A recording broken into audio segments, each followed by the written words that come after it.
السلام علیکم، آپ دیکھ رہے ہیں IK نیوز۔ یہ اکتوبر 1979 کی بات ہے۔ شاہ محمد رضا پہلوی کو ایران سے فرار ہوئے 8 ماہ بیت چکے تھے اور آیت اللہ روح اللہ خمینی فرانس میں جلا وطن سے واپس ایران آ کر 1 اپریل کو رہبر اعلیٰ کے عہدے پر فائز ہو چکے تھے۔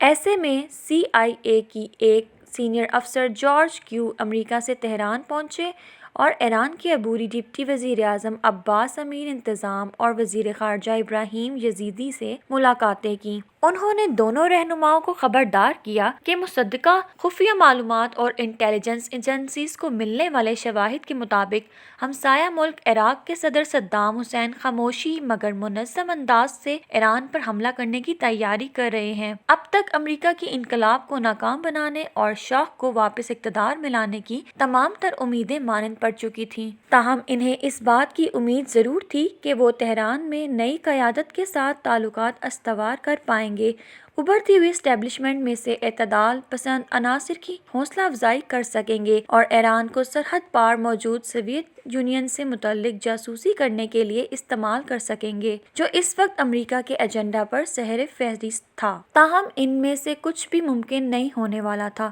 اکتوبر میں کیو کی دوسری ملاقات کے 2 روز بعد اس وقت کے امریکی صدر جیمی کارٹر نے بڑھتے ہوئے دباؤ کے پیش نظر کیسز کے مرض میں مبتلا شاہ کو نیو یارک سے علاج کرنے کی اجازت دے دی۔ ان غیر معمولی واقعات کے باعث 444 روز تک یرغمال بنائے گئے افراد کے گرد ایک ڈرامائی صورتحال پیدا ہو گئی، جس نے دونوں ممالک کے باہمی تعلقات میں ایسا تناؤ پیدا کیا جو آج تک باقی ہے۔ ایران کے انقلابی اس وقت بھی اور آج بھی امریکہ کو ایک عظیم شیطان قرار دیتے ہیں، جس شاہ کو واشنگٹن کی جانب سے آج نظر انداز کرنے کی کوشش کی جا رہی تھی۔ انہیں 1953 میں امریکی خفیہ ادارے CIA اور برطانیہ کی مدد سے کی جانے والی بغاوت کے نتیجے میں منتخب وزیر اعظم محمد مصدق کی حکومت کی جگہ لایا گیا تھا۔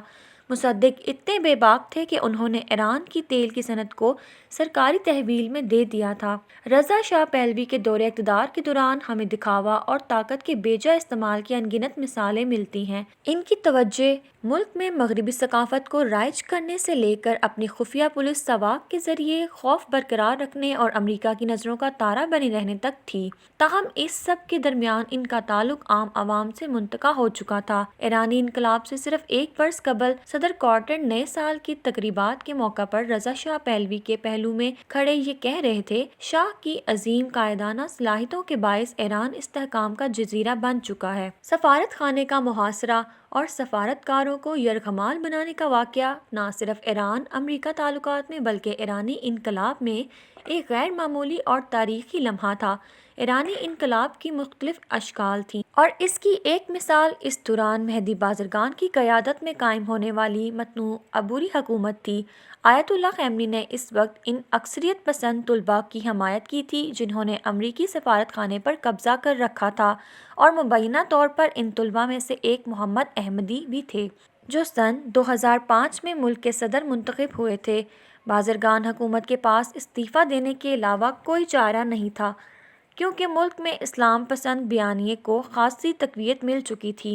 اگلے ہی برس امریکہ کی جانب سے دی گئی وارننگ کے عین مطابق صدام حسین کی قیادت میں عراق نے مشرقی ایران پر حملہ کر دیا۔ اس حملے کے نتیجے میں 20ویں صدی کی طویل ترین جنگ کا آغاز ہوا، جو بالآخر آیت اللہ خمینی کے الفاظ میں زہر کا گھونٹ پینے یعنی ایک امن معاہدے کو قبول کرنے کے بعد ختم ہوئی۔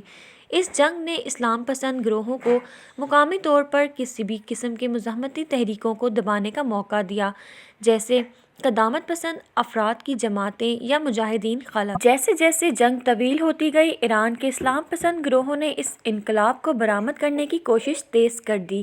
مثال کے طور پر لبنان میں 1982 کی اسرائیلی حملے کے بعد وہ اپنے شامی حمایتیوں کے ساتھ مل کر حزب اللہ نامی شیعہ تحریک قائم کرنے میں کامیاب رہے۔ امریکہ اس گروہ کو 1983 میں بیروت میں امریکی سفارت خانے اور امریکی فوجی دستوں کی بیرکس پر دھماکے کرنے اور 1980 کی دہائی کے آخر میں لبنان میں امریکی شہریوں کو یرغمال بنانے کا ذمہ دار ٹھہراتا رہا ہے۔ تہران کو عراق کی جانب سے ممکنہ حملہ کی اطلاع دی اس کی حمایت حاصل کرنے کے ناکام منصوبے کے بعد امریکہ نے عراق کی طرفداری شروع کر دی اور ایرانی فوج کی نقل و حرکت سے متعلق عراق کو معلومات پہنچانی شروع کر دیں۔ اس سب کا مقصد ایرانی انقلاب محدود کرنا تھا۔ تاہم دیگر عوامی معاملات میں دونوں اطراف سے کمال عملیات پسندی کا مظاہرہ کیا جاتا رہا۔ نومبر 1986 میں ایک غیر معروف لبنانی جریدہ الشرح نے پیچیدہ لیکن غیر معمولی کہانی چھاپی جس کے مطابق امریکی حکام تہران پہنچے اور لبنان میں یرغمال بنائے جانے والے امریکیوں کی رہائی کے بدلے اسلحہ لائے۔